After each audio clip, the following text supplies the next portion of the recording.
We're on Kiddushin Perek Daled, Mishnah Daled, 14th Mishnah, the 4th chapter of Masechet Kiddushin. This is the final Mishnah of Masechet Kiddushin, and for that matter, in Seder Nashim. Wow. Okay, says the Mishnah. Rabbi Yehuda says, Lo yir'eh ravak behema, v'lo yishnushne ravakim betalit echat.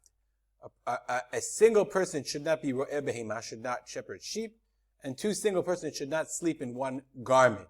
Why? Because remember, we're talking about halachot, where a person that preventing people from engaging in promiscuous behavior. So just like you shouldn't be a single guy shouldn't teach young children because the mothers come to pick them up.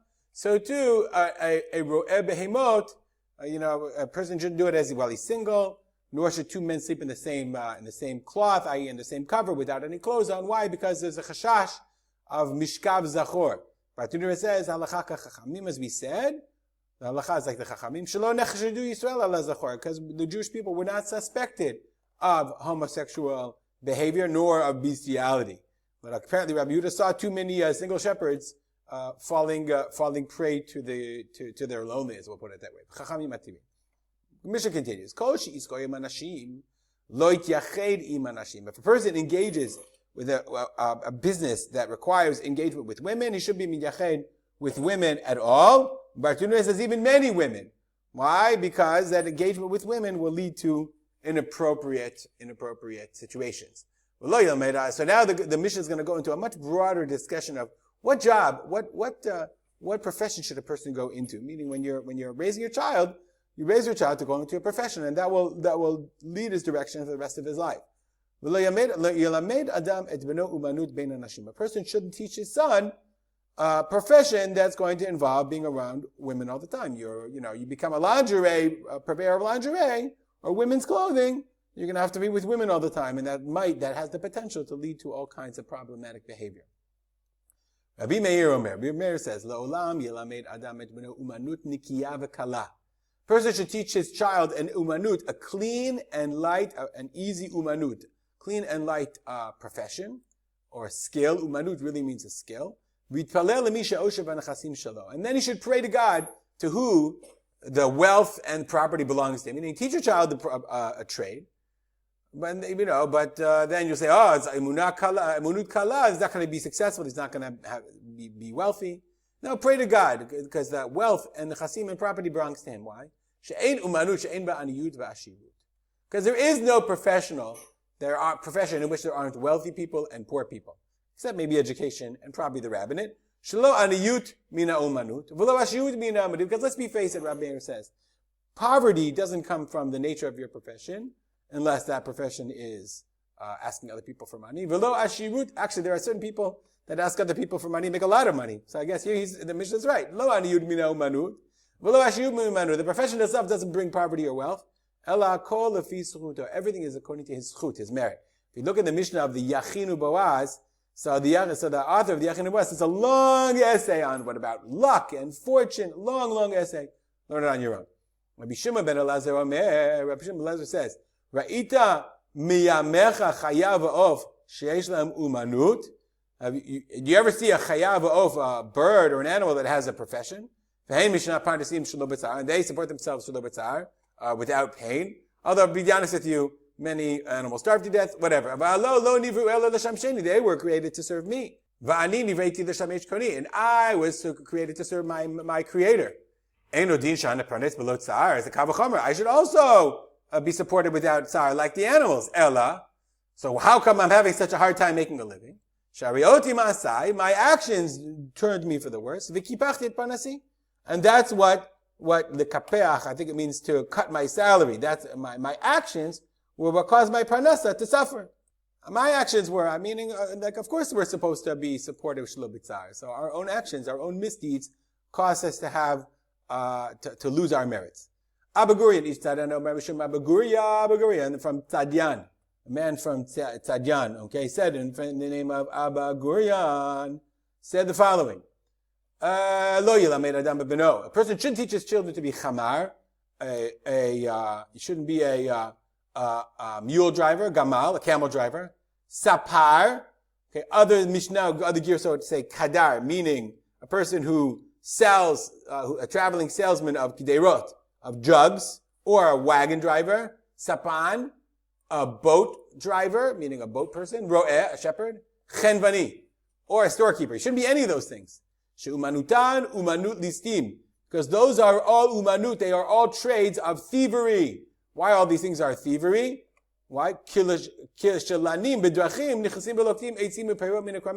the rest on the road, okay, then they go and they steal the chamar gamal. Like if you're driving your donkeys or your camels, you go steal from the other people's. You're on the road all the time. You just take from other people's property.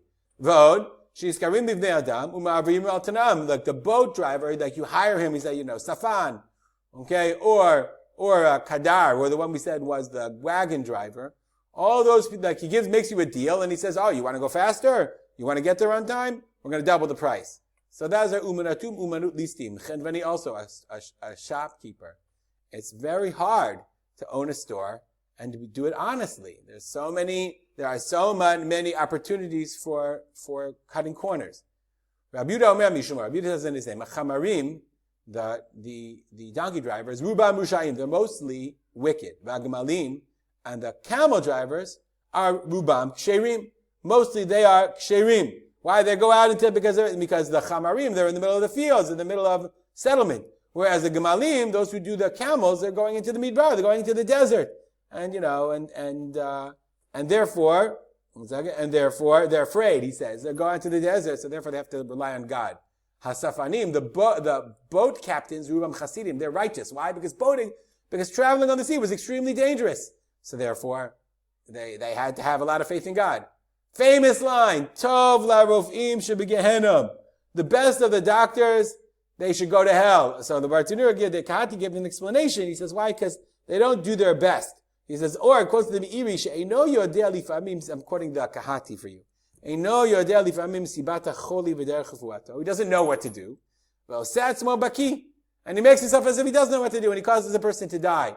They hated the doctors. Just remember what medicine was like in the times of the Mishnah 2,000 years ago. Today, I would say, Tov l'rofim shebegehenom. We could apply it to rofim that think that they're the ones that are healing. The best rofim, the best doctors are the ones that say, I know my craft, I help you, but really it's a refuah is up to the rofei cholim, HaKadosh Baruch Hu. V'akasher shetabachim, and the best of the butchers, shutafo shel Amalek. He is a partner in Amalek. He's a partner of Amalek. Hold on a second. It's an explanation that said that a person has a certain inclination, So if he has I think the Gemara says, if he has inclination towards blood, he could be a doctor, he could be a shochet, or he could be a murderer. So you're a shochet, you have this bloody inclination, you kill all the time. What can you do? Rabbi Norai says, a very famous, Meiniach, et kol umanut sheba'olam, I leave all professions in the world, ve'eni melamed b'ni ala Torah. Forget who needs professions, learn Torah. Sh'adam ochem ischara be'olam hazeh, because you can earn its merit, you eat from its merit in this world, and then the keren, the principle, remains la'olam haba for the next world. Ushalku umanut enokein, any other profession, it doesn't work that way. Person is a mechanic, and he gets sick, or he gets ill, or he suffers certain tragedies, it can't work. He dies of starvation. But Torah is not like that. It guards him from all evil in his youth, and gives him an end and hope in his age. What does it say? And those who hope in God, they preach hope in God, they should have more and more. They should switch, increase their strength. What does it say? Later in life. By the way, it's important to point out, many say Rabbi Nehorai is Rabbi Meir. Where do you say Rabbi Nehorai is Rabbi Meir? Nehorai from light. Okay? What does it say in his old age? They should yinuvun in their old age. They should rejoice. They should yinuvun b'seiva. You gotta look that one up. They shall bring forth fruit in old age. Yinuvun in old age. V'cheinu ba'Avraham Avinu alav hashalom. Same is true of Avraham Avinu. Avraham zakein. Avraham was old. V'Hashem v'yachadaham Avraham bakol. God bless Avraham in his old age with everything. V'asinu she'asa Avraham Avinu et kol haTorah kula ad shelo nitna. when we saw that Abraham fulfilled the whole Torah until it was given. There's so much here in this Mishnah. You could give like hours of shiurim. Remember, it says, Ekev asher shama Abraham. Abraham was old, and why was he had the blessing? Ekev asher shama Abraham b'koli. Abraham followed into my voice, God says. Vayishmor mishmarti, guarded my guard, mitzvotai, chukotai, v'torotai. My mitzvot, my chukot, and my torot. Hadran alach, does it have in the bottom? No. Hadran alach. Salik Masechet Kiddushin, Hadron Lach Seder Nashim. If you've been with me throughout all this time, it's been great. I hope you've enjoyed and appreciated the learning with me. And Be'ezrat Hashem, we should continue to learn many more Masechtot and Sedarim together. If you're still with me this far, please email me gmail.com. I always love hearing from people. And help share the Mishnayot, the Mishnayot Me program, Mishnah.co. Be'ezrat Hashem, tomorrow we begin Masechet Baba Kama and Seder Nizikim. Have a great day.